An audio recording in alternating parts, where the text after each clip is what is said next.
θέλουμε σκέτο. Χώρο μοσχάρισμα. Κοίτα που σε χάνει, δεν πιστεύω. Κοπέλα μου όμορφη, κόσμημα είσαι. Δηλαδή, εγώ θα κάνω κόσμο αυτή τη στιγμή. Και όσο πάει, βέβαια, ανοίγει την ακτίνα, έτσι. Είναι φανταστικό.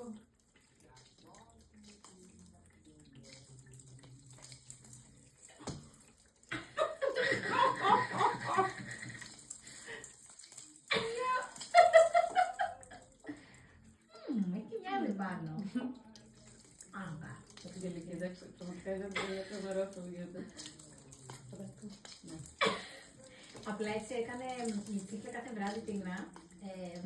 Στόλιζε όλο μας το δέντρο.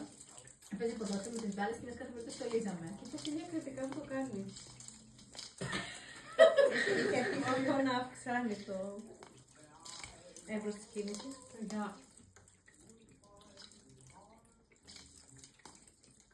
Yeah.